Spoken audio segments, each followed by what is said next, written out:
अखण्डमण्डलाकारम् व्याप्तं येन चराचरम् तत्पदं दर्शितं येन तस्मै श्रीगुरवे नमः।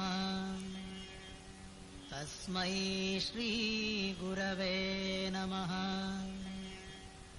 अज्ञानतिमिरान्धस्य ज्ञानाञ्जनशलाकया चक्षुरुन्मीलितं येन तस्मै श्रीगुरवे नमः। गुरुर्ब्रह्मा गुरुर्विष्णुः गुरुर्देवो महेश्वरः गुरुरेव परब्रह्मा तस्मै श्रीगुरवे नमः। स्थावरं जङ्गमं व्याप्तं यत्किञ्चित् सचराचरम् तत्पदं दर्शितं येन तस्मै श्रीगुरवे नमः। चिन्मयं व्यापि यत्सर्वं त्रैलोक्यं सचराचरम् तत्पदं दर्शितं येन तस्मै श्रीगुरवे नमः। त्वमेव माता च पिता त्वमेव त्वमेव बन्धुश्च सखा त्वमेव त्वमेव विद्या द्रविणो त्वमेव त्वमेव विद्या द्रविणो त्वमेव त्वमेव सर्वं मम देवदेव त्वमेव सर्वं गुरुदेवदेव। तदक्षरमनाख्येयम् आनन्दमजमव्ययम् श्रीमन्निवृत्तिनाथेति ख्यातं दैवतमाश्रये। गुरुरित्याख्यया लोके साक्षाद्विद्या हि शाङ्करी जयत्याज्ञानमस्तस्यै दयार्द्रायै निरन्तरम्। सार्धं केन च कस्यार्धं शिवयो समरूपिणोः ज्ञातुं न शक्यते लग्नम् इति द्वैतच्छलान्मुहुः। अद्वैतमात्मनस्तत्त्वं दर्शयन्तौ मिथस्तराम् तौ वन्दे जगदामाद्यौ तयोस्तत्त्वाभिपत्तये। मूलायाग्राय मध्याय मूलमध्याग्रमूर्तये क्षीणाग्रमूलमध्याय नमः पूर्णाय शंभवे। इसके बाद हम साथ साथ ही पढ़ेंगे, लीड और फॉलो नहीं, ताकि जल्दी पूरा करें। ऐसी ये निरुपाधिके जगाची जिये जनके तिये वंदिली मिया मोहिके। देवो देवी जो प्रियुची प्राणेश्वरी उलथे आवडीचिये सरोभरी। चारुस्थळी एकाहारी एकांगाचा आवडीचे निवेगे। एक एकागिळती आंगे की द्वैताचे निपांगे। उगळीते आहादी जे एकची नव्हे एकसरे। मा दोघा दोन्ही पण कैचे पुरे। कायनेणो साकारे स्वरूपे जिये। कैसी स्वसुखाची आळुकी जे दोन्ही पडे भिळोनी एकी। नेदिति मा कौतुकी एकपण फुटो हाठावो भेरी वियोग भेड़े जे बाळ तरी जगाये वढे वियाली परी न मोडे दो घुलेपण आपुलिये आंगी देखलिया चराचरा परी नेदिती तिसरा झोक लागो जया एका सत्तेचे बैसणे दोघा एका प्रकाशांचे लेणे जे अनाधी एकपणे नांदती दोघे भेदू लाजोनी आवडी हे करसी देत बुडी तो भोगणया थाव काढी द्वैताचा जेथ देवे संपूर्ण देवी तिये विण काहिना तो गोसावी किंबहुना एकोपजीवी एकमेका कैसा मेळू आला गोडिये जे दोघे न माती जगिये की परमाणु ही माझी उवाये मांडली आहाती जिही एक एका वीण न कीजे तृणाचे ही निर्माण जिये दोघे जीव प्राण जिया दोघा घरवाते मोटकी दोघे जै गोसावी सेजे रिगे तै दंपत्य पण जागे स्वामिनी जे जया दोघा माझी एकादे विपाये उमजले होय निदे रिते घरवात गिळूनी नुसदे काही ना करी।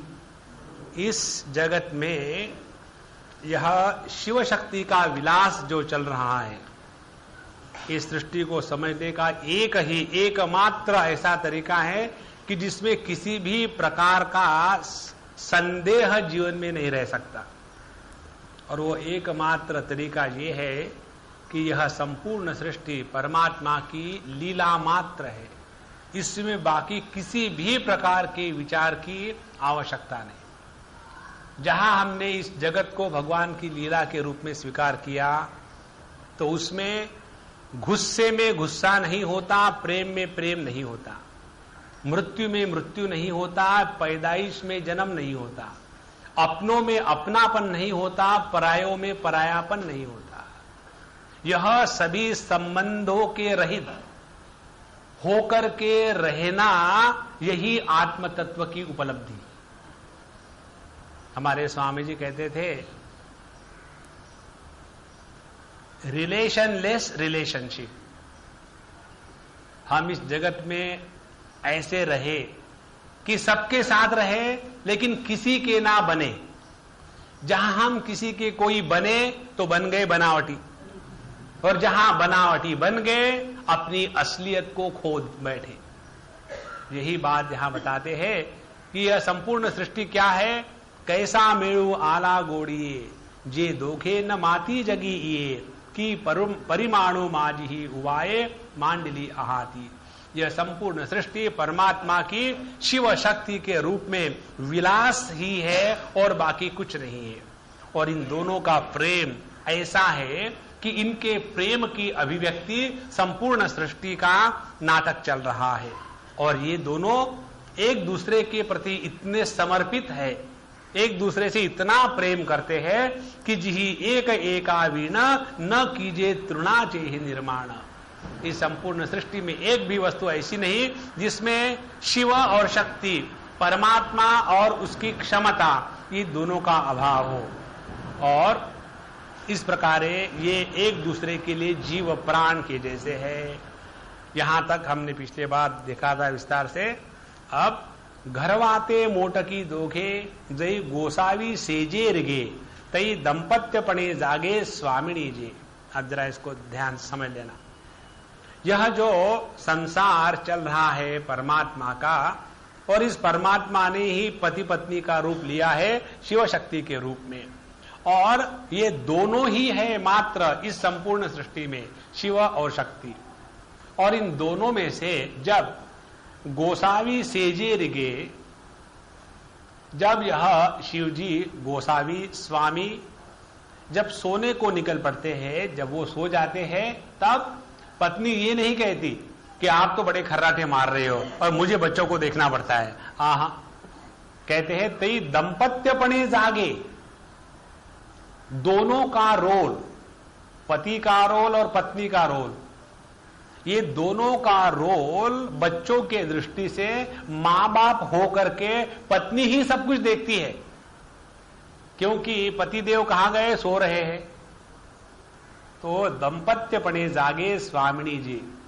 पिछले बार हमने बताया था कि यह किस प्रकार से दंपत्यपणे प्रकृति या शक्ति इस जगत को चलाती है।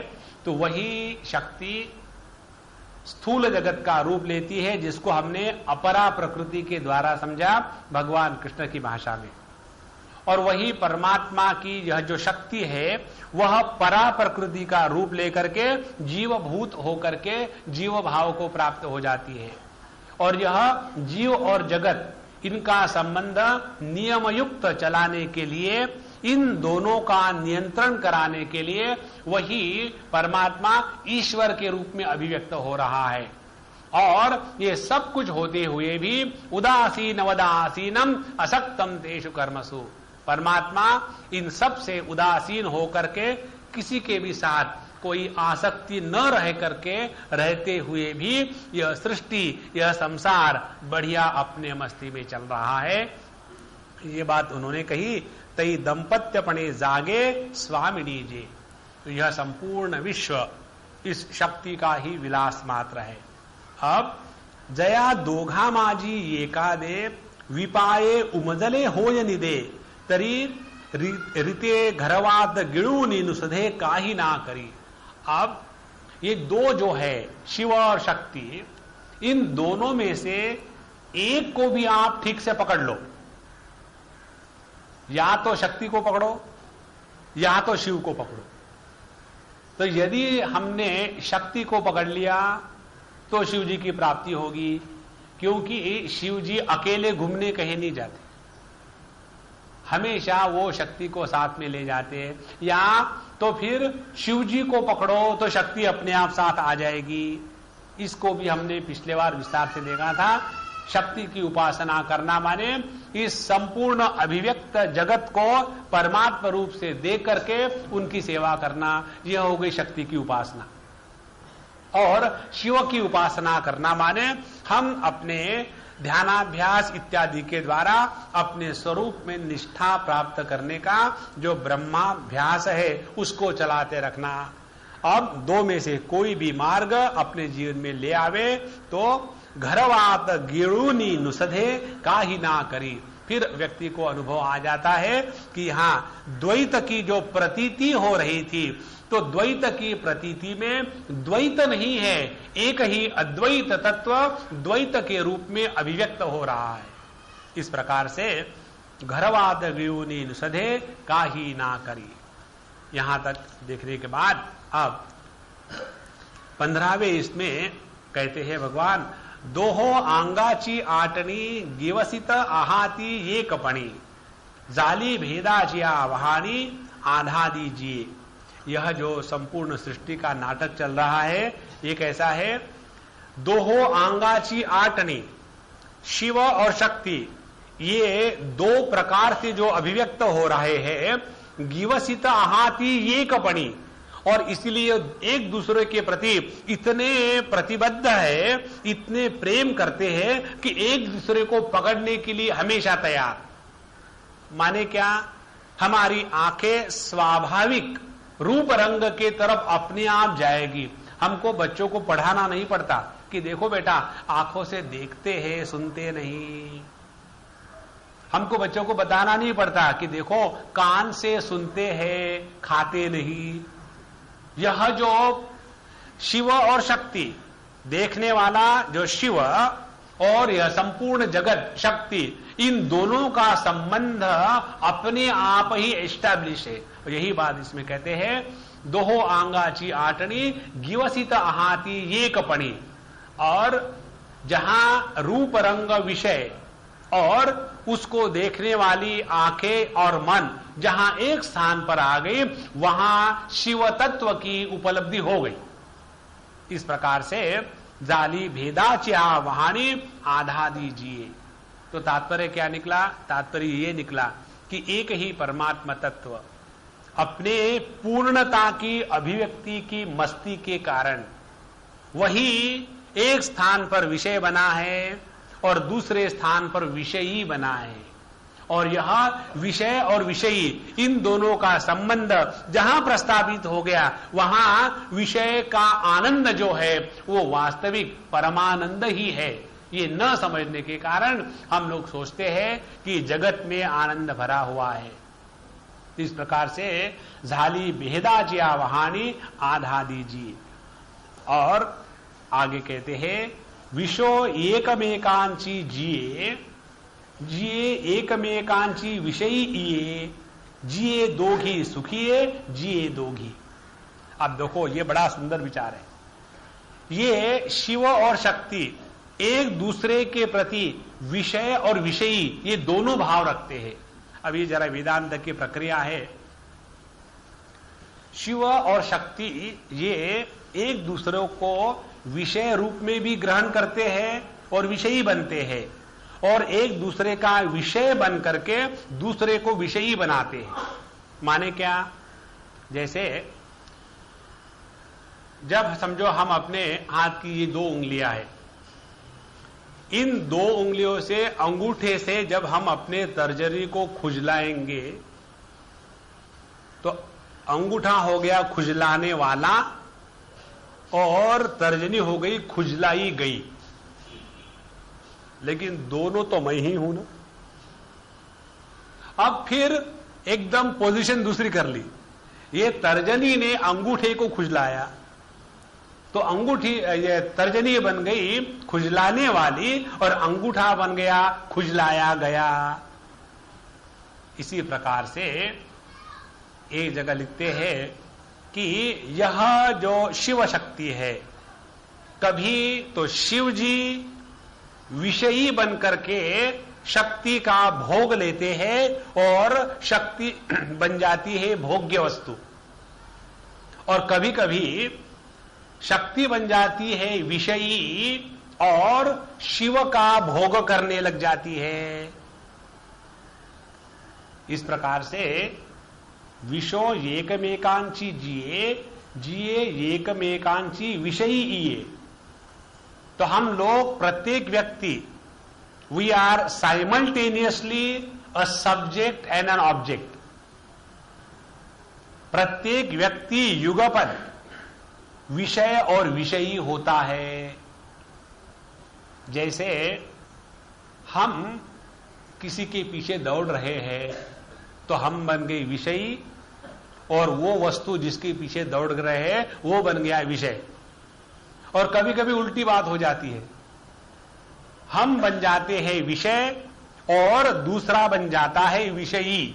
उदाहरण के लिए, हम जो आपको देख रहे हैं तो हमारे लिए आप लोग विषय है, क्योंकि हम आपको अपने आंखों से देख रहे हैं, और हम आपको क्या देख रहे हैं? रूप और रंग ही तो देख रहे हैं। तो हमारे लिए आप हो गए विषय।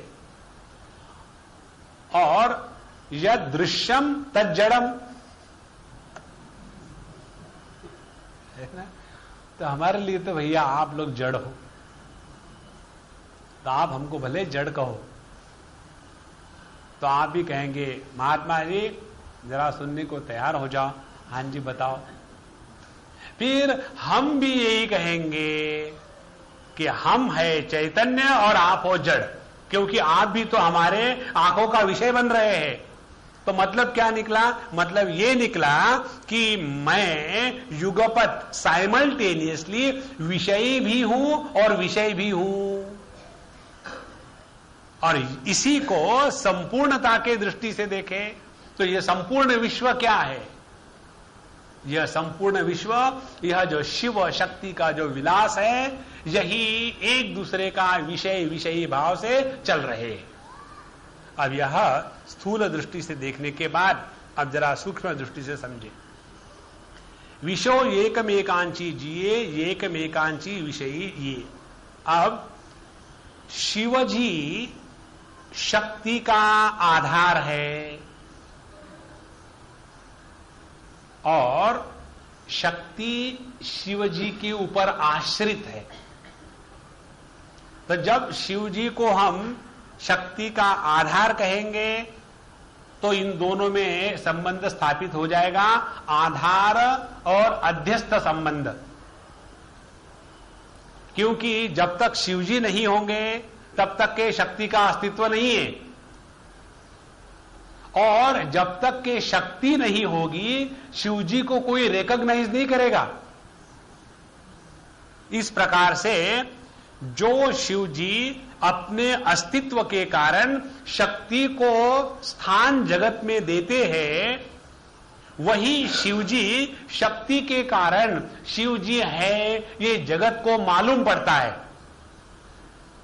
जैसे पत्नी को देखने के बाद उसके ऊपर जो सौभाग्य के लक्षण हैं, वह जैसे उसको देखा तो चाहे उसका पति उसके साथ हो या ना हो, एकदम उसका पति है यह उस पत्नी के होने मात्र से पता चल जाता है। और वह पत्नी क्यों है? क्योंकि वो पति है। तो पत्नी का पत्नी होने का जो आधार है वो तो है पति, और वो पति है ये कैसे पता चला? क्यों कि उसके पत्नी ने सौभाग्य के लक्षण अपने ऊपर में डाल रखे हैं। इस प्रकार से ये एक दूसरे को विषय और विषयी युगपत साइमल्टेनियसली है। एक तो ये है, इसलिए शिव जी शक्ति का आश्रय है और शक्ति बन गई विषयी, और उसके बाद शक्ति हो गई शिव जी पर आश्रित और इसलिए शिव बन गए विषयी। इस प्रकार से विषय विषयी संबंध है। दूसरा संबंध यह है जो अभी हमने आपको बताया, इसको कहते हैं शास्त्र की भाषा में प्रकाशक प्रकाश्य संबंध। तो शिव जी अपने शक्ति को आधार देने के कारण शक्ति का अस्तित्व है, और क्योंकि शक्ति है, क्योंकि ये जगत है। अब एक कल्पना करो, यदि हमको जगत की अनुभूति ना हो रही हो तो कभी हम भगवान के बारे में प्रश्न पूछेंगे क्या? सुषुप्ति अवस्था में जहां केवल अभाव का ही साम्राज्य रहता है, उस अभाव के साम्राज्य में परमात्मा के अस्तित्व की कल्पना तक नहीं हो सकती। तो इस दुनिया में भगवान है, ये कल्पना का आधार दुनिया है। यदि दुनिया ही ना हो तो दुनिया को बनाने वाला भगवान इसने दुनिया क्यों बनाई, ये प्रश्न ही नहीं बन सकता। कल परसों हमको एक अम्मा मिलने आई थी, अमेरिकन अम्मा, और उसका यही problem, why God has created this world. तो सवाल ये है, who told you? Did God tell you? If God told you, then you ask him, why did he create? सीधी बात है। No, the people say that God has created. People also say that you are a fool of the first order. So do you agree? लोगों ने कह दिया और हमने मान लिया। किसी ने कहा कि तुम्हारा कान कौवा काट के ले गया, और दौड़े कौवे के पीछे, अरे देख तो लो है कि नहीं, कोई दौड़ने की जरूरत नहीं। उसी प्रकार से इस जगत को देखने के बाद ही परमात्मा के बारे में जानने की जिज्ञासा निर्माण होती है, और इसीलिए जगत के कारण परमात्मा के अस्तित्व की कल्पना करी जा सकती है। और क्योंकि परमात्मा है और इसीलिए ये जगत का अस्तित्व है। इस प्रकार से यह जगत जो शक्ति का विलास और परमात्मा, इस शक्ति का अधिष्ठान, ये एक दूसरे को प्रकाशक और प्रकाश्य के रूप में एक दूसरे के विषय और विषयी बनते हैं। इसलिए जिस व्यक्ति ने श्रीमद् भागवत में विचार आता है, जिसने खूब नाम स्मरण किया, खूब पूजा पोथी करी और खूब अपने मूर्तियों पर फूल माला चढ़ाई, चंदन लगाई, अभिषेक किया, लेकिन जो परमात्मा की जिंदा अभिव्यक्ति प्राणी मात्र के रूप में है, उनके प्रति यदि उसके अंतःकरण में प्रेम ना निर्माण हो गया हो तो उसकी जितनी पूजा पोथी है वो सब बकवास हुई, उसका कोई मतलब नहीं। माने यदि हम परमात्मा को केवल अव्यक्त रूप में या परमात्मा को केवल हम हमेशा निर्गुण निराकार रूप में समझने का प्रयत्न करेंगे तो गारंटी ये है हमको ना तो निर्गुण निराकार समझ में आएगा, ना तो हम सगुण साकार परमात्मा को स्वीकार कर रहे हैं, ना रहेंगे घर के ना रहेंगे घाट के। भगवत गीता के 12वें अध्याय में विचार आता है, अभी शशि से बात हो रही थी कि जब तक हम अपने आप को आकार युक्त स्वीकार करते हैं तब तक के परमात्मा को निराकार समझ में आना असंभव है।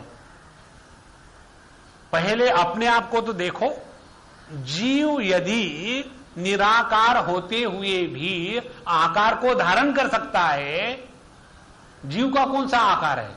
कोई आकार नहीं। इस समय हम मनुष्य शरीर में हैं, इसलिए इस जीव ने मनुष्य के आकार को धारण किया है। और समझो हम पिछले जन्म में गधे थे, समझने की क्या बात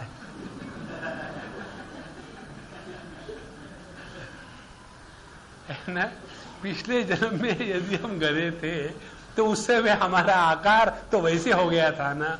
और समझो अगले जन्म में हम मच्छर बनने वाले हैं तो उसका दूसरा आकार बनेगा। तो एक ही जीव जो भिन्न प्रकार के शरीरों को धारण कर सकता है, इसका कारण यह है कि जीव का अपना कोई आकार नहीं होता। तो यदि निराकार जीव साकार शरीर धारण कर सकता है तो निराकार परमात्मा इस सृष्टि में साकारता को क्यों नहीं प्राप्त हो सकता? और इसीलिए दुराग्रह करना कि परमात्मा केवल निर्गुण निराकार है, यह गलत बात है। इसीलिए यह संपूर्ण सृष्टि जब सगुण साकार के रूप में है तब उसकी शक्ति के रूप में उपासना करो, और शक्ति को जब आप पकड़ोगे तो शिव जी के पास अपने आप पहुंच जाओगे। और जब हम अपने ध्यानाभ्यास इत्यादि के समय संपूर्ण शक्ति का, संपूर्ण जगत का लय प्रक्रिया के द्वारा यच्छेद वांग मनसी प्राज्ञ तद्यच्छेद ज्ञान आत्मनि महति नियच्छेद तद्यच्छेद शांत आत्मनि। कठोपनिषद की श्रुति कहती है कि विषयों को इंद्रियों में समर्पण करो, इंद्रियों को मन में समर्पित करो, मन को बुद्धि में समर्पित करो, बुद्धि को बुद्धि का जो साक्षी है उसमें समर्पित करो, और इस साक्षी का क्या स्वरूप है इसकी इंक्वायरी करो तो पता चलेगा कि यह जो साक्षी है क्षेत्रज्ञम चापि माम विद्धि सर्व क्षेत्रेषु भारत, इसकी सिद्धि हो जाती है। ये ध्यान की प्रक्रिया है। चाहे इस ध्यान की प्रक्रिया में बैठे रहो तो हम शिव जी की उपासना कर रहे हैं, और जब जगत में रह करके ईशावास्यमिदं सर्वम इसकी उपासना करो तो हम शक्ति की उपासना कर रहे हैं। इसलिए ये एक दूसरे के प्रकाशक और प्रकाश्य के रूप में होने के कारण एक दूसरे के विषय और विषयी बनते हैं। और तीसरा इसका इस प्रकार से तात्पर्य है कि जब परमात्मा अपने ही आनंद की अनुभूति लेने का इच्छुक हो जाता है तब वही परमात्मा इस जगत में भोग के साधन, भोग के वस्तु और भोक्ता के रूप में अभिव्यक्त होने लग जाता है। ये विचार श्रीमद् भागवत महापुराण में आता है कि भक्त लोग कौन हैं? भक्त लोग वो है कि परमात्मा में अपने से प्रेम करने की इच्छा हुई। जब भगवान में अपने से प्रेम करने की इच्छा हुई तो उस इच्छा ने जो मूर्त स्वरूप धारण किया है उसको कहते हैं भक्त।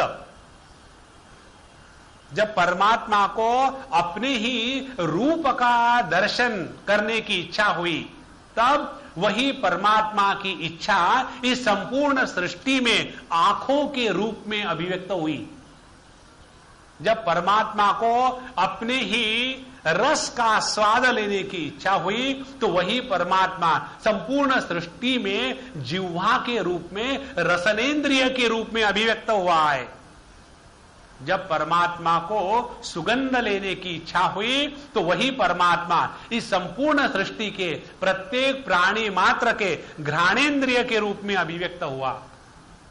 और इसीलिए यह संपूर्ण सृष्टि परमात्मा के इच्छा का ही विलास मात्र है।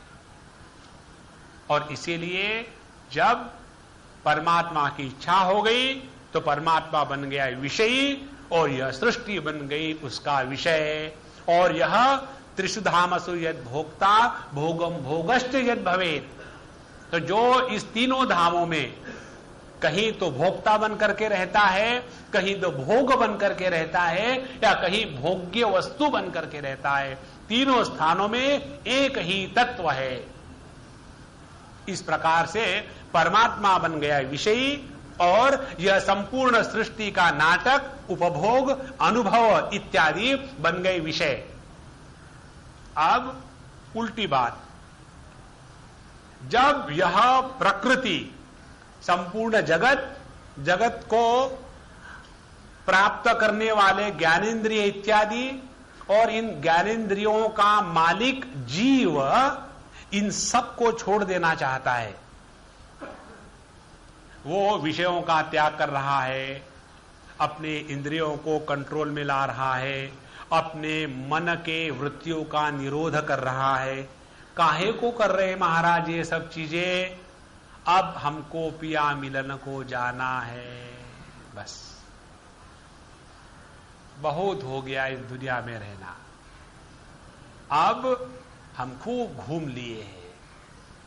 जैसे उपनिषद में एक कहानी आती है, जैसे किसी पक्षी को उसके पैर को एक धागे से या रस्सी से बांध दो और वो किसी डाली पर बैठा हुआ है तो वहां से उड़ेगा, लेकिन कहां तक उसकी उड़ान होगी? जितनी लंबाई उस धागे की या रस्सी की होगी, और उस रस्सी के डायमीटर को रेडियस को लेकर के वो पक्षी खूब घूमता रहेगा। पुनरपि जननम पुनरपि मरणम, पुनरपि जननम पुनरपि मरणम। और एक दिन ऐसा आता है कि वो थक जाता है कि अब नहीं मैं उड़ सकता, फिर क्या करे? जहां तुम बंधे हो वहां जाकर के फिर बैठो। यही हमारा जीव भाव इन तीनों अवस्थाओं में घूमता है। कभी जागृत अवस्था में घूम रहा है, कभी स्वप्नावस्था में घूम रहा है, कभी सुषुप्ति अवस्था में घूम रहा है, और खूब घूम घाम करके इतना थक गया है, अब बहुत हो गया।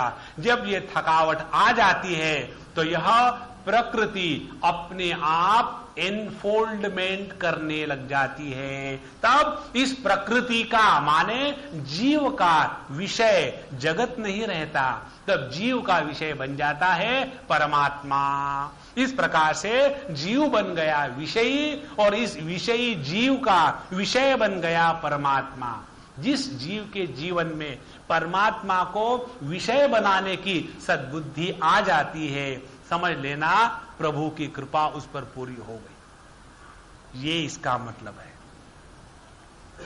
विषो एकमेकांची जिए, जिए एकमेकांची विषयी, जिए दोघी सुखिए, जिए दोघी। और इसीलिए चाहे व्यक्ति इस जगत में बहिर्मुखी होकर के भोग कर रहा हो तो उसमें भी आकांक्षा अपेक्षा केवल आनंद की ही होती है। कोई भी व्यक्ति भोग करता इसलिए नहीं कि उसको दुख प्राप्त होवे। प्रत्येक व्यक्ति फिर चाहे वो मांस मच्छी खा रहा हो, चाहे घास खा रहा हो, चाहे दूध पी रहा हो, चाहे कोई शराब पी रहा हो, प्रत्येक की भोग के पीछे एकमात्र भावना होती है, वो ये कि मुझे सुख प्राप्त होवे। उसी प्रकार से जो व्यक्ति अनेक प्रकार की तपस्याएं करते हैं, नमक छोड़ दिया या चीनी छोड़ दी, दिन को सोना छोड़ दिया और गद्दे पर सोना छोड़ दिया है, एक टांग पर खड़े हैं, किसी से बोलना नहीं, ये जो जो हम कर रहे हैं ये सब इसलिए कर रहे हैं ताकि सुख की प्राप्ति होवे। माने हमारे प्रवृत्ति का प्रयोजन और निवृत्ति का प्रयोजन केवल आनंद की ही प्राप्ति होती है। बिना आनंद के प्राप्ति के प्रयोजन के सिवा ना तो हम प्रवृत्त होते हैं जगत में, ना तो हम जगत से निवृत्त होते हैं। यही बात यहां कहते हैं, जिए दोघी सुखिए जिए दोघे। इसीलिए परमात्मा जब इस संपूर्ण सृष्टि में अभिव्यक्त हो रहा है, तब इस अभिव्यक्ति के कारण उसको परेशानी नहीं है। क्यों? कि वो अपने आनंद की मस्ती में ज्यों के त्यों बना हुआ है। इसीलिए जब युद्ध के मैदान में भगवान कृष्ण अर्जुन को बातें बता रहे थे, तब उनके चेहरे की हंसी ज्यों के त्यों थी। कारण यही था, वही है डायरेक्टर, वही है एक्टर, उन्होंने प्लॉट्स बनाए हैं और उनको हर डायलॉग पता है। और ये सब बातें भगवान स्वयं कहते हैं 11वें अध्याय में, अरे अर्जुन तुम खामोखाम सीरियस हो रहे हो, अरे भैया ये नाटक चल रहा है और इसमें मैंने सबको ऑलरेडी मार दिया, अगला जब अंक आएगा ना तब पता चलेगा। ये भीष्म, द्रोण, कर्ण, जयद्रथम ये तो मरने वाले अगले अंक में, क्यों परेशान हो रहे? अब ये अंक में तुमको इनको ऐसा ऐसा करना है। देखो कितनी प्यार की बात है। जिसको ये बात समझ में आ गई कि ये संपूर्ण सृष्टि परमात्मा की लीला चल रही है, तो वो इस जगत में ऐसा प्रवृत्त होगा कि जैसा अज्ञानी प्रवृत्त होता है। भगवत गीता के 3 अध्याय में विचार आता है, यथा कर्मणि अविद्वांसः सक्तः प्रवृत्तः, जिस प्रकार से कर्म में आसक्त होकर के अज्ञानी प्रवृत्त होते हैं, उसी प्रकार से ज्ञानियों ने भी कर्म में प्रवृत्त होना चाहिए। बल्कि फर्क इतना ही है कि उनमें आसक्ति ना हो, बस यही बात है। आसक्ति रहित जगत की प्रवृत्ति परमात्मा के आनंद के अनुभूति की अभिव्यक्ति होती है। और इसीलिए जिए दोघे सुखिए जिए दोघे, ये बात भगवद गीता के 14वें अध्याय में आती है। गुणातीत पुरुष के लक्षण, प्रवृत्तिम च प्रकाशम च मोहमेव च पांडव, न द्वेष्टि संप्रवृत्तानि न निवृत्तानि कांक्षति। हे पांडव, ऐसा व्यक्ति जो अपने स्वरूप में स्थित है, जो तीनों गुणों के परे चला गया है, उसके जीवन में फिर चाहे प्रवृत्ति रजोगुण का उत्थान हो, मोह तमोगुण का उत्थान हो, या प्रकाश सत्वगुण का उत्थान हो, इनके आने जाने से जिस पर किसी भी प्रकार की आँच नहीं आती, वह व्यक्ति त्रिगुणातीत होता है। ये त्रिगुणातीत अवस्था माने शिव शक्ति के जैसे होकर के रहने की क्षमता। समझो हमको बोलने का शौक है और हमको कहीं बोलने के लिए बुलाया, और जो दूसरे महात्मा आए, उन्होंने जो बोलना शुरू किया कि हमको बोलने को टाइम ही नहीं मिला, तो हमारे अंदर क्या होगा? गुस्सा आएगा, यार कर तो कुछ नहीं सकते। और ये गुस्सा, फ्रस्ट्रेशन क्यों आता है? कि यह जो मेरी शक्ति है बोलने की, ये मेरे कंट्रोल में नहीं। अंदर से वो फुदक रही है, बोलो बोलो बोलो, लेकिन जब ये बंद होगा तब ना। इस प्रकार से हमारी शक्ति हमको कंट्रोल में रखती है और इसीलिए हम दुखी होते।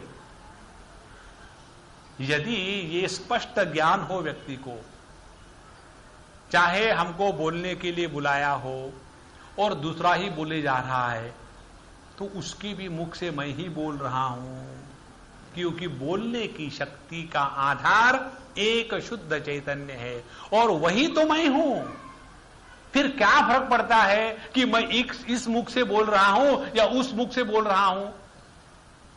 यदि मुझे कहीं खुजली आई और खाना खाते समय, तो अब ये हाथ झूठा है तो कोई नहीं, बाएं हाथ से खुजला लो, क्या फर्क पड़ता है ना?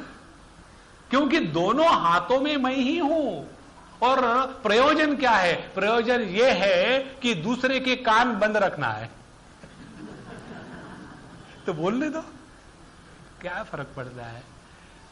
एक बात देखो, साधु संतों ऐसी मस्ती चढ़ जाती है, ये समझ में आ जावे, जिए दोघी सुखिए जिए दोघी, यह एक ही परमात्मा तत्व हम सब में एक साथ रहता है। वही मैं के रूप में और वही मेरा के रूप में, वही अहम के रूप में और वही इदम के रूप में। यह अहम इदम का व्यापार अनादिकाल से चलता आ रहा है। जब अहम का विषय इदम बनता है तब हम बहिर्गामी बन जाते हैं, और जब इदम का विषय अहम बन जाता है तब हम उन्मनी अवस्था के लिए चल पड़े हैं। इस प्रकार से इस जगत में चाहे प्रवृत्ति हो चाहे निवृत्ति हो, हमारे दृष्टि में ये निष्ठा आनी चाहिए कि यह प्रवृत्ति के रूप में परमात्मा की ही अभिव्यक्ति है और निवृत्ति के रूप में भी परमात्मा की ही अभिव्यक्ति है। प्रवृत्ति हो गए हमारे ज्ञानेश्वर महाराज और निवृत्ति हो गए निवृत्ति महाराज। निवृत्ति महाराज ने जाकर के कहीं भी पब्लिक को इकट्ठा नहीं किया और हमारे ज्ञानेश्वर महाराज ने रिवोल्ट कर दिया। आपने सातारकर महाराज के प्रवचन तो बहुत सुने होंगे, उनका एक स्थान पर कितना सुंदर विचार आता है, बड़े विद्वान संत है। वो कहते हैं ना कि नाथ संप्रदाय के अनुसार वहां गुरु शिष्य का जो रेशो है 1:1 है, एक गुरु और एक चेला। तो जब भगवान ज्ञानेश्वर महाराज को कुछ मांगना हुआ अपने गुरु से, तो उन्होंने यही कहा कि ये जो अपना रेशो है इसको बदल देते हैं। और इसीलिए वो प्रार्थना, वही प्रार्थना कर सकते हैं कि दुरितांचे तिमिर जाओ। ऐसे नहीं कि अकेला मैं और मेरा अकेला शिष्य नहीं। तो प्रवृत्ति में रह करके निवृत्ति की शिष्य वृत्ति स्वीकार करके रहना माने शिवशक्ति समावेशन का योग्य प्रकार से आकलन होना। जिसने प्रवृत्ति में निवृत्ति को देखा है और जिसने निवृत्ति में प्रवृत्ति को देखा है, उसी ने अमृतानुभव का प्रथम अध्याय समझ लिया है। कर्मणि अकर्मयः पश्येत् अकर्मणि च कर्मयः बुद्धिमान समनुष्येषु समुक्तस्य सुखी नरः। तो जिसने कर्म की प्रवृत्ति में निवृत्ति का दर्शन किया है और जिसने निवृत्त रहते हुए कर्म किया है, वही इस शिव शक्ति के तत्व को ठीक से समझ पाया है। और इसको ठीक से समझने का मतलब क्या निकला?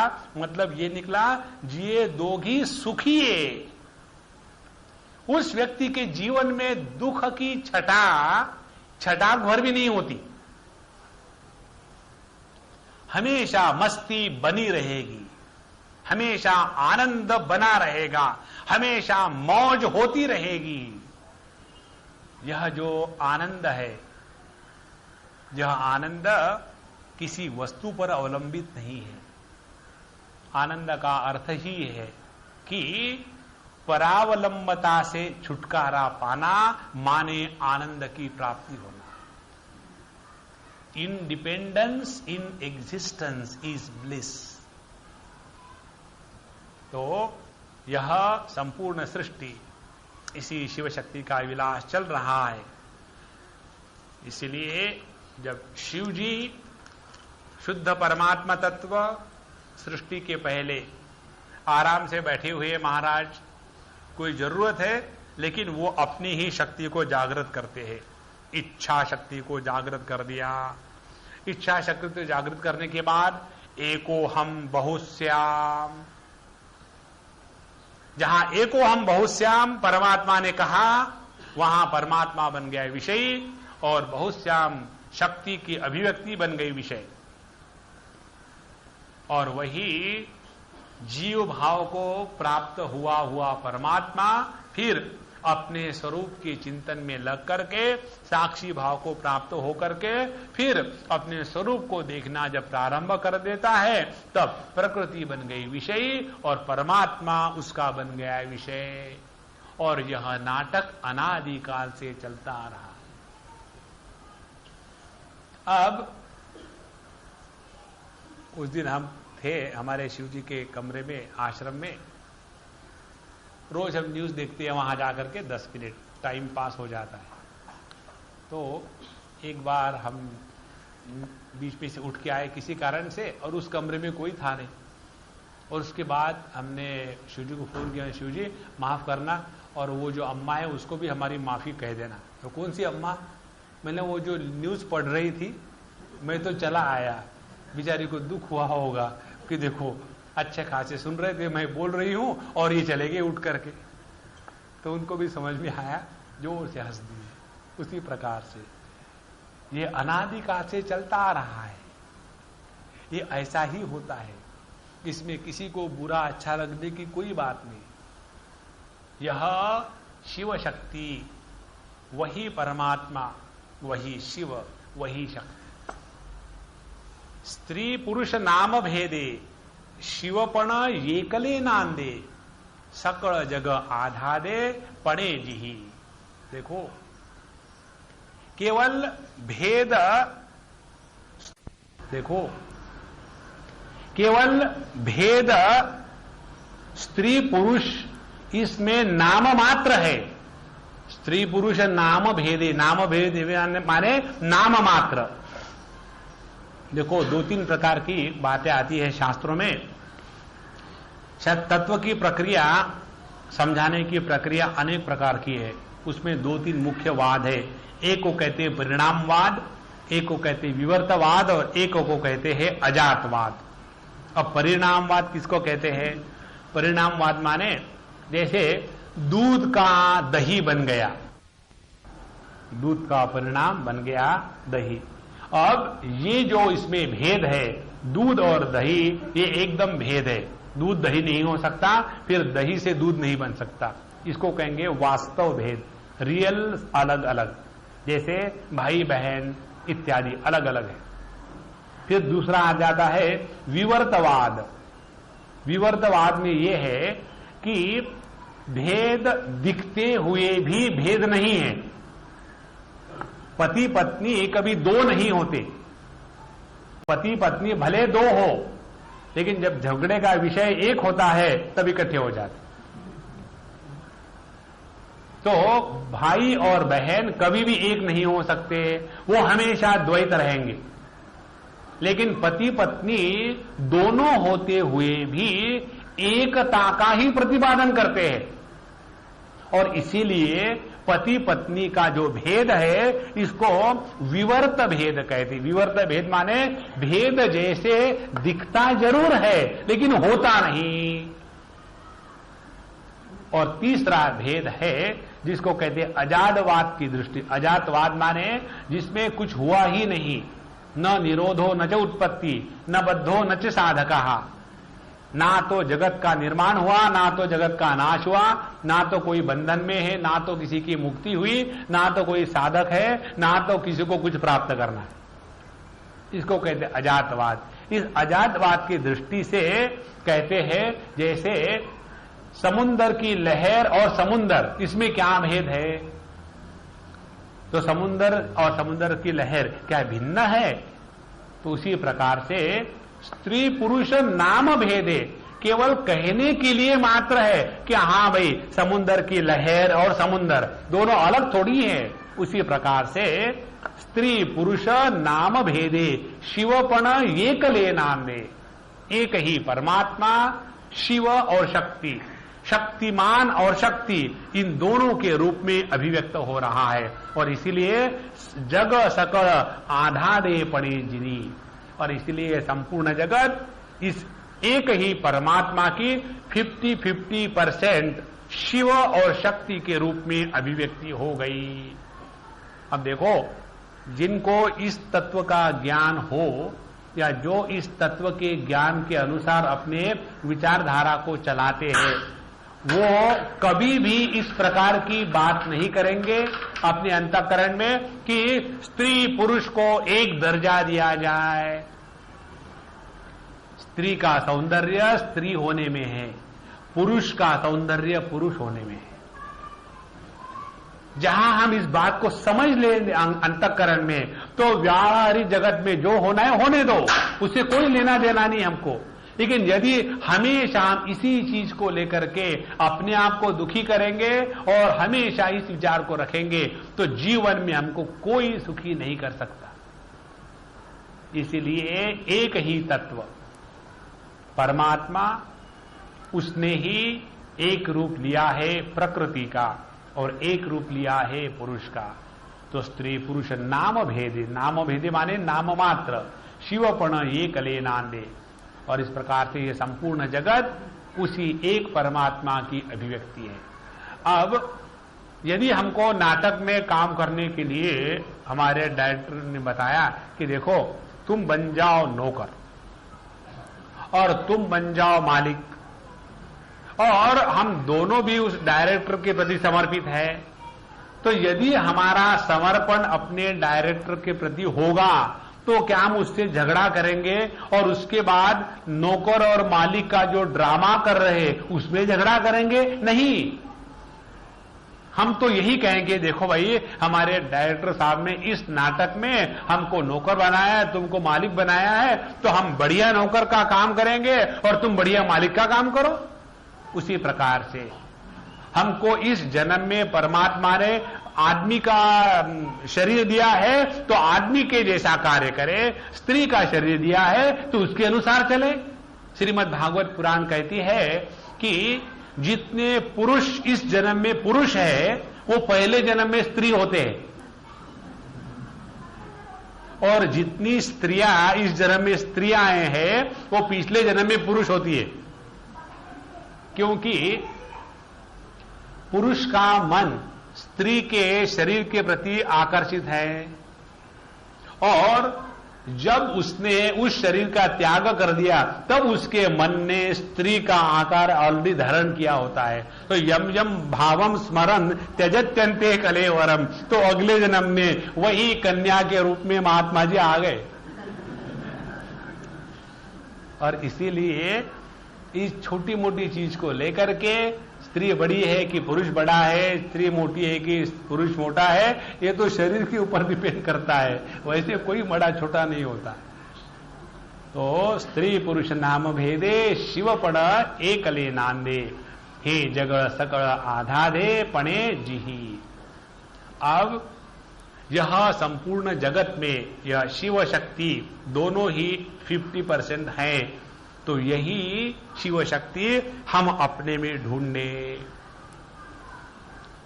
तो इस शिव शक्ति की सुंदरता कब है कि जब दोनों मिलकर के रहे। कोई पति पत्नी हो और ऐसा झगड़ा करे कि किसको भी पूछो, भाई आपके यहां वो देशपांडे, कौन से देशपांडे झगड़ा करने वाले? हाँ मालूम है वो। देश पांडे का अर्थ यही है, देश माने देश, पंडा माने बुद्धि। जिसकी बुद्धि देश भर घूम रही है उसको कहते हैं देश पांडे। यहां कोई होगा तो उसको छोड़ करके मुझे मालूम नहीं, ये तो मेरी मुश्किल हो जाएगी।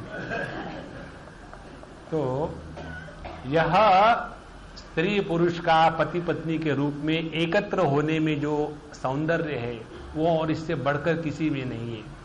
ये बाहर के जगत की बात वही अपने अंदर में ले आवे। अपनी प्रकृति, अपने ज्ञानेन्द्रिय, अपने कर्मेंद्रिय, अपनी प्राण शक्ति, अपने मन, उसके विचार और उसके विषय, इन सब के ऊपर जब हमारा संपूर्ण आधिपत्य रहेगा तब तो कहीं हमारी शक्ति, हमारी पत्नी हमारे कहने में है, अन्यथा हम हो जाएंगे हैंडपेक्ड। हमारी प्रकृति, हमारे इंद्रिय, हमारा मन हमको चाहे जैसे नचावे। तो यदि हमको अपने जीवन में शिव शक्ति का संपूर्ण संसार अच्छी तरह से चल रहा है ये देखना हो तो ये देखना है कि प्रकृति का साथ शिव दे रहा है और ये प्रकृति शिव के प्रति समर्पित है कि नहीं। इस प्रकार से जिस व्यक्ति के जीवन में प्रवृत्ति और निवृत्ति इसका संतुलन बना रहेगा उसने ये 17वीं ओवी समझ ली है। स्त्री पुरुष नाम भेदे शिवपण ये कले नांदे हे जगड़ आधा दे पड़े जी। अब इसका विस्तार ज्ञानेश्वर महाराज अपने विशेषता में करते हैं। ज्ञानेश्वर महाराज की विशेषता ये थी और ये है कि वो एक चीज को समझाने के लिए इतने सुंदर सुंदर दृष्टांत देते हैं कि उनके जैसे दृष्टांत देने वाला आज तक ना पैदा हुआ है ना तो पैदा हो सकता है। तो दो में जो एक पना है स्त्री और पुरुष, इस द्वैत में जो एक शिव तत्व है वो कैसे है उदाहरण देते हैं। दो दांडी एक श्रुति, दो डंडे हैं और उसको जब एक दूसरे के ऊपर पटको तो आवाज एक निकलती है। दो दांडी एक श्रुति, दो फुली एक धृति। फूल चाहे एक पेड़ पर दो लगे हो लेकिन दोनों फूलों का जो सुगंध है, सुगंध अलग अलग नहीं होता, सुगंध एक ही होता है। दो हो दीवी दीप्ति एक ही जैवी, चाहे दो ज्योतियां हो दीपक की लेकिन उन ज्योतियों का जो प्रकाश है प्रकाश तत्व के रूप में एक ही है। अगले इसमें कहते हैं दो ओठी एक गोठी, होड़ दो है लेकिन शब्द निकलता एक ही है। दो ओठी एक गोठी, दो डोरा एक चीदिठी। देखो कितनी सुंदर बात है। यदि ये कल्पना करो कि हमको दो आंखों से दो दो बातें दिख रही हो और फिर हमारे जैसे जिनको 6 आंखें हैं उनको क्या मुश्किल होगा कि कहां जाऊं समझ में नहीं आ रहा है। दो डोरा एक चीज दिठी, तेवी दोघी जिही सृष्टि एकी तजेवी। इसी प्रकार से इन दोनों के द्वारा केवल एक सृष्टि प्रतिपादित हुई है और यह दो होते हुए भी नित्य निरंतर हमेशा एक ही बने रहे हैं। तो ये ऐसा क्यों किया महाराज? इसका उत्तर देते हैं ज्ञानेश्वर महाराज। दाऊनी दोनी पण एक रसाचे आरोगण करीता है मेहुण अनादिजे। देखो कैसी मजे की बात है। ज्ञानेश्वर महाराज की इस प्रतिभा को जब देखो तो ऐसा आनंद आता है कि ये मेहुण है। मेहुण माने भाई बहन नहीं, मेहुण माने दोस्त दुश्मन नहीं, मेहुण माने अकेला लड़का या आदमी नहीं, मेहुण माने अकेली औरत नहीं, मेहुण माने शादीशुदा दो। नॉट फ्रेंड तो यह legal bondage is called as मेहुण। तो ये श्री कृष्ण परमात्मा माने ये द्वैत की सृष्टि किस लिए निर्माण करी तो बताते दाऊनी दोनीपण। ये द्वैत की अभिव्यक्ति करके एक रसाचे आरोगण, वो एक रस की निष्पत्ति कर रहे हैं। अब देखो ना, पति पत्नी जब रहते हैं साथ में, तो जब उनके बच्चे को समझो कोई फर्स्ट प्राइज मिल गया या उसने कोई अच्छा कार्य किया, तो ऐसे थोड़ी है कि बच्चे को कुछ अच्छा हुआ तो उसके कारण मां को तो थोड़ा ज्यादा आनंद होता है और पिता को कम होता है नहीं। तो उस एक बच्चे का सुख दुख देख करके दोनों ने एक स्थान में आकर के अपने जीवन के आनंद को वहां अनुभूत किया है। इसी प्रकार से दाऊनी दोपन दोनीपण एका रसाचे आरोगण करीता हे मेहुण अनादिजे। इस प्रकार से अनादि काल से अपने आनंद के रस की निष्पत्ति के लिए परमात्मा ने ये द्वैत रूपी प्रपंच अभिव्यक्त किया है और यह हमेशा ऐसा ही चलते रहेगा। हमको करना यह है द्वैत में रहते हुए अद्वैत की अनुभूति की मस्ती चाखनी है।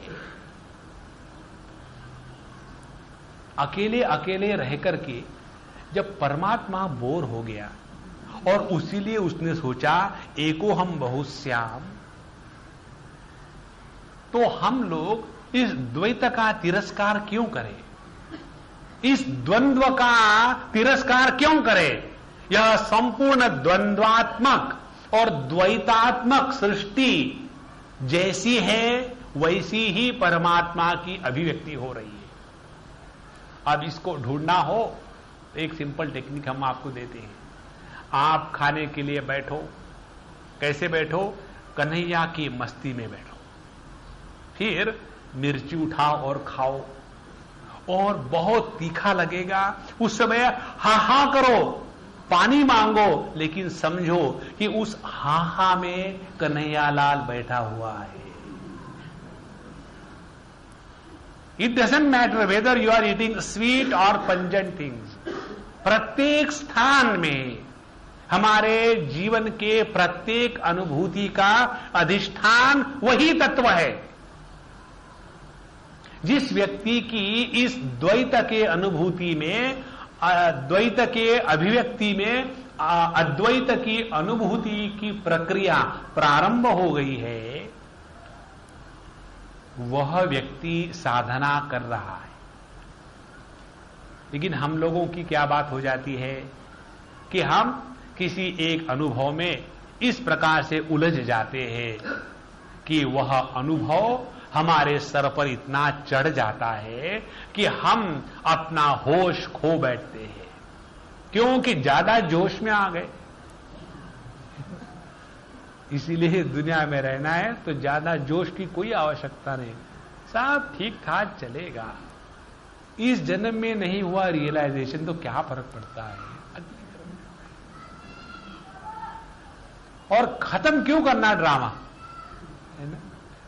देखो एक आपको सुंदर विचार दे, जीवन की सुंदरता अप्राप्ति में है, प्राप्ति में नहीं है।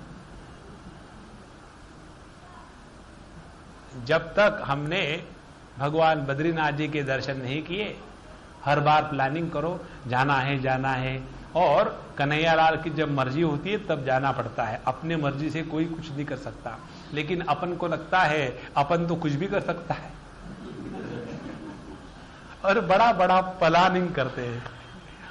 और कितना भी प्लानिंग करो और उस प्लानिंग में वो आकर के एक खूंटी ठोक करके चले जाते हैं और आप वहां खूंटी को पकड़े बैठो, कुछ नहीं कर सकते। धीरे धीरे धीरे धीरे धीरे भगवान के दर्शन की जिज्ञासा, भगवान के दर्शन की प्यास इतनी बढ़ जाती है, इतनी बढ़ जाती है कि परमात्मा के दर्शन के सिवा दूसरी कोई बात सूझती ही नहीं।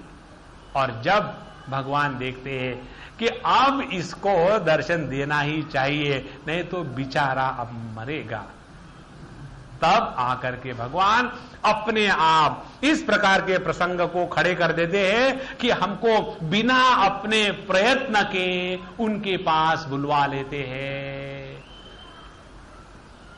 देखो संतो, ये है दाऊनी दोनीपण एक रसाचे आरोगण। जहां हमने अपने जीवन के वियोग में परमात्मा के संयोग के बीज को देखा है, उसी ने परमात्मा की कृपा क्या है ये समझा है। तम विद्या दुख संयोग वियोगम योग उच्चते, भगवान कहते हैं भगवद गीता में।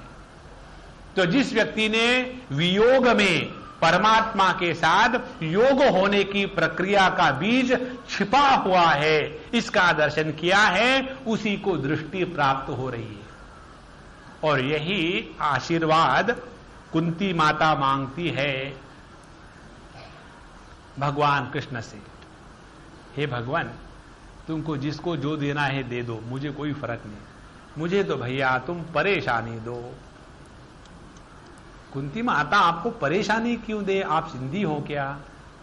क्योंकि जितने भी नाम नी में एंड होते हैं ना, गुल रजानी, दिल रजानी, एक्सेप्ट पानी एंड परेशानी, ऑल आर सिंधी।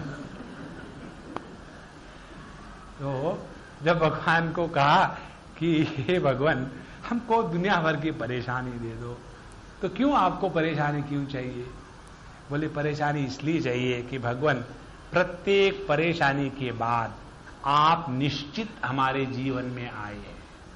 अब देखो, जिसको किसी भी कारण परमात्मा का दर्शन हो, तो उस कारण के प्रति हमारे अंतःकरण में प्रेम होगा या द्वेष होगा? इसीलिए ये द्वैत की अनुभूति में और द्वंद्व के साथ रहते रहते जब व्यक्ति के जीवन में परमात्मा के वियोग का दुख अनुभूत होने लग जाता है, तब व्यक्ति दुनियादारी से ऊब जाता है। और इस ऊबने में जो परमात्मा दर्शन के रस की प्राप्ति है, उसको प्राप्त करवाने के लिए दाऊनी दोनीपण एक रसाचे आरोगण करीता है मेहुण अनादिजे। इस प्रकार से प्रत्येक व्यक्ति में यह शिव शक्ति का नाटक अनंत काल से चल रहा है। आज पहले उन्होंने कहा था ना, भगवान ज्ञानेश्वर महाराज ने, इन दोनों का प्रेम इतना बढ़ा कि ये संपूर्ण सृष्टि में नहीं समा सका। लेकिन इसका मतलब ये नहीं है केवल बड़ा ही बड़ा हुआ, लेकिन अणु परमाणु मध्ये ही, even in the smallest atom, प्रत्येक व्यक्ति में वही परमात्मा शिव शक्ति के रूप में अभिव्यक्त हो रहा है। और इस प्रकार से अपने जीवन के अनुभूति में परमात्मा को देखना और अपने ध्यानाभ्यास में परमात्मा को प्राप्त करना, ये दो प्रकार की साधना इस प्रथम अध्याय में ज्ञानेश्वर महाराज ने दी है। जे स्वामी चिया सत्तावीण असोधेने पतिव्रता, जे विण सर्वकर्ता काही सनाजो। जे स्वामी चिये सत्तावीण असोनेने पतिव्रता, यह जो शक्ति जी है वह पतिव्रता इसलिए है क्योंकि पति है। यदि पति ही ना हो तो पतिव्रता कैसी बने? माने स्वामी चिये सत्तावीण, without the substratum of the Shiva the Shakti cannot exist. Without the substratum of the potentiality, without the substratum of the potential, the potentiality cannot exist. जब तक के शक्ति मान नहीं होगा तब तक के शक्ति कहां होगी? इसीलिए शक्ति के अस्तित्व का आधार है शिव। जे स्वामी चिये सत्तावीण असो निर्णय पतिव्रता, शक्ति के होने में कारण है शिव। और दूसरी महत्व की बात, जिये विण सर्वकर्ता काही सनादो। और यदि शक्ति ना हो तो शिव जी को इस दुनिया को बनाने वाले कौन कहेगा? इस प्रकार से यह दो शिव शक्ति हमेशा एक दूसरे के साथ है और एक दूसरे के कारण ही एक दूसरे का महत्व है। और ये किस प्रकार से एक दूसरे का महत्व है? जे की भरताराचे दिसणे भरतार जेचे असणे नेण देती दोघे जेणे निवडू जिये। अब इस श्लोक में और सूक्ष्म विचार में ले चलते हैं। जे की भरताराचे दिसणे, जिसके कारण पति के होने की सबूत मिल जाती है। जब किसी सौभाग्यवती स्त्री को देखो तो फिर उसके पति को देखने की कोई जरूरत नहीं। और इसे बताते हैं जे की भरताराचे दिसणे, इस सौभाग्यवती स्त्री को देखने के बाद ही पति के अस्तित्व का होना अपने आप पता लग जाता है। उसी प्रकार से भरतार जियेचे असणे, और ये सौभाग्यवती इसलिए है क्योंकि वो पति जिंदा है, इसलिए। इस प्रकार से ये दोनों पति पत्नी एक दूसरे को इस जगत में अभिव्यक्त कर रहे हैं। और इन दोनों का एक दूसरे के साथ रहना एक और फिर भी अलग होना, ये कैसा है? नेणी जेती दोघे जेने निवडू जिये। इन दोनों को अलग अलग करना असंभव है। माने शिव और शिव की शक्ति, परमात्मा और परमात्मा की अनंत शक्ति, सत चित और आनंद, इन तीनों को अलग अलग करके समझना असंभव है। क्यों?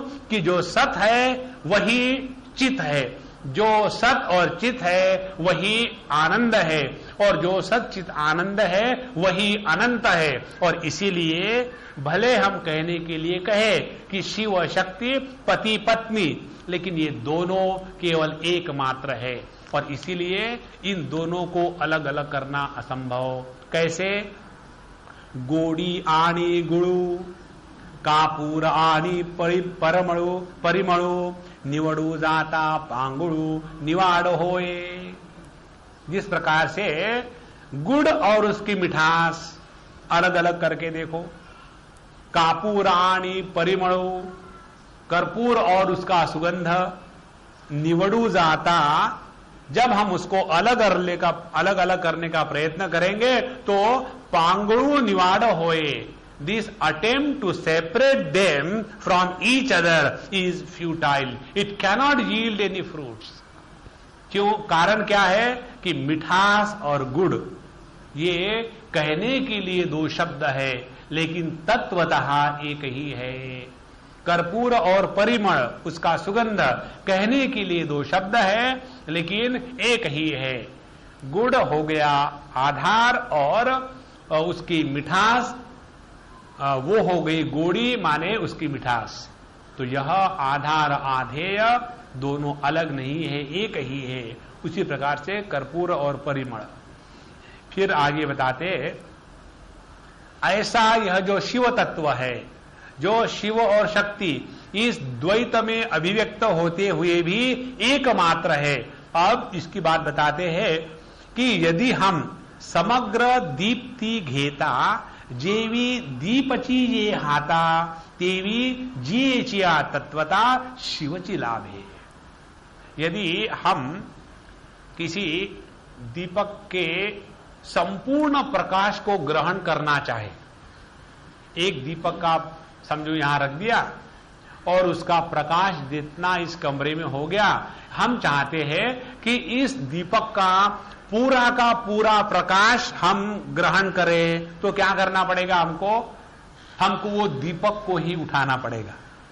ये बात कहते हैं, समग्र दीप्ति घेता जेवी दीपचे ये हाता तेवी जिये चिया तत्वता शिवची लाभे। उसी प्रकार से जब इस संपूर्ण सृष्टि की हम सेवा भाव से सेवा करते हैं, जब इस संपूर्ण सृष्टि को परमात्मा की अभिव्यक्ति के रूप में स्वीकार करते हैं, तो भले हम परमात्मा की अभिव्यक्ति को स्वीकार कर रहे हो, लेकिन इसी के द्वारा परमात्मा की प्राप्ति हो सकती है। क्यों? कि वही दीपक संपूर्ण प्रभा के रूप में अभिव्यक्त हुआ है, उसी प्रकार से यह संपूर्ण सृष्टि, इस जगत की एक एक बात परमात्मा की ही अभिव्यक्ति है। तो यदि इस परमात्मा को प्राप्त करना है तो करना क्या पड़ेगा? वही, यदि इस दीपक को प्राप्त करना है तो उसका पूरा प्रकाश समेट लो। उसी प्रकार से यदि हमको परमात्मा की प्राप्ति करनी है तो यह सृष्टि जैसी है उसको वैसा स्वीकार करो। इससे बढ़कर के और कोई साधना नहीं। हम लोगों की परेशानी यही होती है, हम चाहते हैं कि गर्मी के दिनों में गर्मी क्यों आती है, जाड़े के दिनों में ठंड क्यों आती है, बारिश के दिनों में क्यों बारिश होती है। माने जो जो चीज भगवान कर रहा है वो हे भगवान, तुमको केवल क्या गलती ही करनी आती है? देखो मिर्ची को कितना तीखा बना के रखा है। तो यदि इस संपूर्ण सृष्टि में परमात्मा का दर्शन करने का निश्चय जिसने कर लिया है, उसको परमात्मा अपने आप प्राप्त होगा। हमको परमात्मा को ढूंढने के लिए कहीं जाने की जरूरत नहीं। अपने प्रत्येक अनुभव में वही अभिव्यक्त हो रहा है। समग्र दीप्ति घेता जेवी दीपची ये हाताम तेवी जिया तत्वता शिवची लाभे। यह संपूर्ण सृष्टि की अभिव्यक्ति, शक्ति का विलास और इस संपूर्ण जगत का अधिष्ठान शिव। यदि हम परमात्मा को अधिष्ठान के रूप में प्राप्त करना चाहते हैं तो श्रवण मनन निदिध्यासनम और निर्विकल्प समाधि का अभ्यास। और यदि हम उस परमात्मा को श्रवण मनन निदिध्यासनम और निर्विकल्प समाधि का अभ्यास करने में सक्षम नहीं पाते हैं तो उस परमात्मा की उपासना करने के लिए सबकी सेवा करे, सब में भगवान को देखे। वही बात है। कोई जरूरत नहीं कि नाक हाथ पैर दबा करके बैठे हैं और परेशान हो रहे, कोई जरूरत नहीं। वही परमात्मा जब शक्ति को धारण करता है तो जगत की अभिव्यक्ति, और वही परमात्मा जब सबको छोड़ छाड़ करके शांत होकर बैठा। इन दोनों में साधना एक ही है। चाहे ध्यान का अभ्यास कर रहे हो, परेशान नहीं होना, दुखी नहीं होना, स्ट्रगल नहीं करना। चाहे जगत में सबके साथ रहे हो, परेशान नहीं होना, दुखी नहीं होना और प्रयत्न का जीवन न जीना, सहजता से प्रेम से रहे। परमात्मा को प्राप्त करके करेंगे क्या? सुखी तो रहेंगे ना। तो यदि परमात्मा को प्राप्त होने के बाद सुखी ही रहना है तो अभी से प्रैक्टिस क्यों नहीं करते ताकि अच्छे सुखी रह सकेंगे। देखो संतो, ये ऐसी मस्ती की बात है।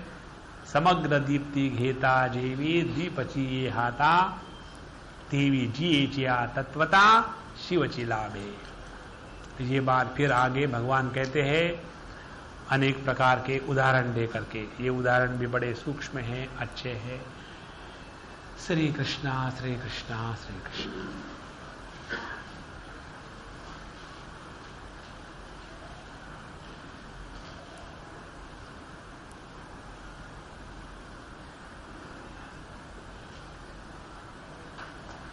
इस समय हम सबके अंतःकरण की जो स्थिति है,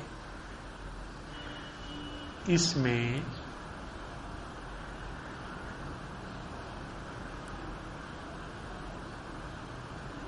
इस परम तत्व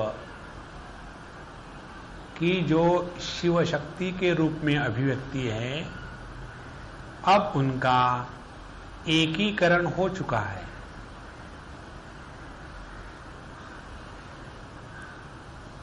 और इस पति पत्नी के मिलन का जो सुख है, इनमें से ना तो पत्नी श्रेष्ठ है, ना तो पति श्रेष्ठ है, ना तो प्रकृति महत्व की है, ना तो पुरुष महत्व का है। यहां ना तो साधक महत्व का है, ना तो साधना महत्व की।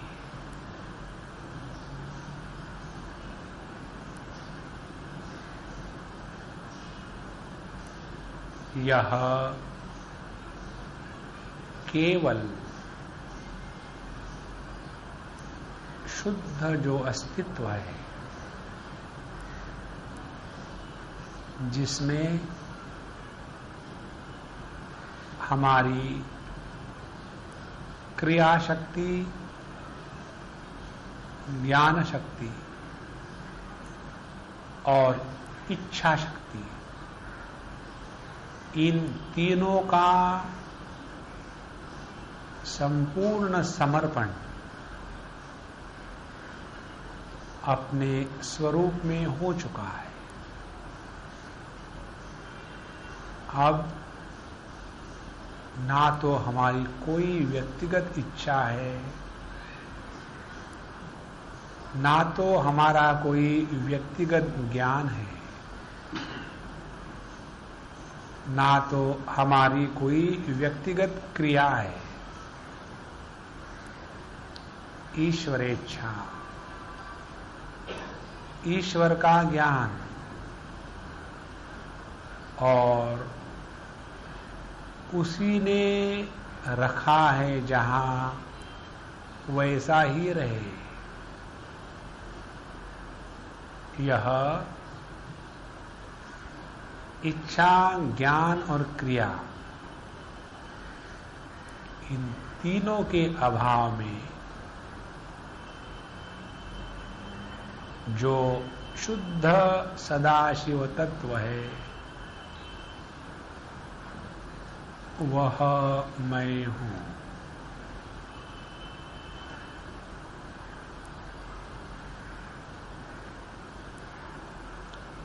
श्री कृष्ण।